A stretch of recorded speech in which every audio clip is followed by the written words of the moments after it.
Последние дни в интернете распространяется фотография повестки, врученной жителю Бобруйска. Эта фотография вызвала множество пересудов.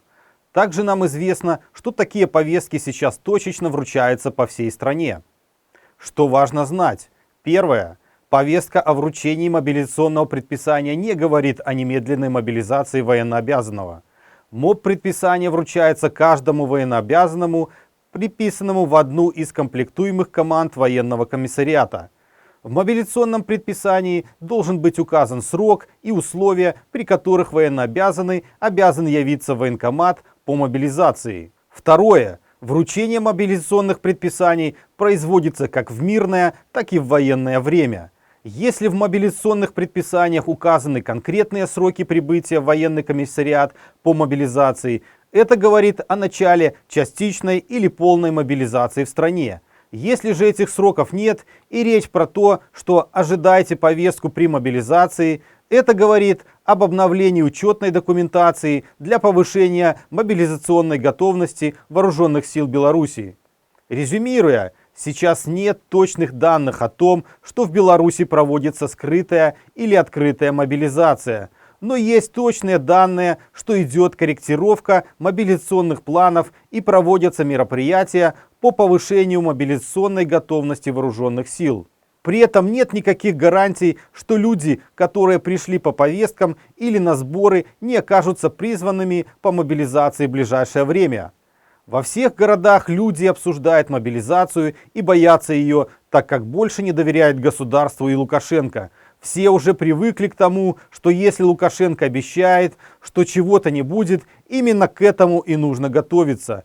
Нет никакой гарантии, что Лукашенко не отдаст страну Путину. Нет никакой гарантии, что Лукашенко не вступит в войну. Нет никакой гарантии, что Лукашенко не объявит частичную мобилизацию или не начнет скрытую. Чтобы не стать соучастником и жертвой преступлений диктаторов, дам краткие и жизненно важные рекомендации военнообязанным гражданам Республики Беларусь в случае призыва на военную службу по мобилизации. В интересах белорусского народа саботаж незаконной мобилизации. Нашей стране никто не угрожает, кроме агрессора в лице России, которая сейчас угрожает всему цивилизованному миру. Итак, в случае, если вам пытаются вручить повестку, создайте условия, когда вы ее получить не можете. Никому не открывайте дверь, не получайте почту, не отвечайте на звонки с неизвестных номеров, не отвечайте ни на какие СМС, не признавайтесь, что вы прочитали полученные ранее СМС. Идеальный вариант – временно переехать для проживания не по месту регистрации. Ни в коем случае не посещайте военкомат, ни под какими уговорами и предлогами.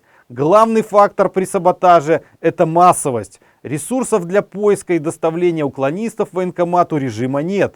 Если даже случится, что вас задержат и доставят в военкомат, отказывайтесь выполнять приказы, лучше попасть в тюрьму, чем бесславно погибнуть.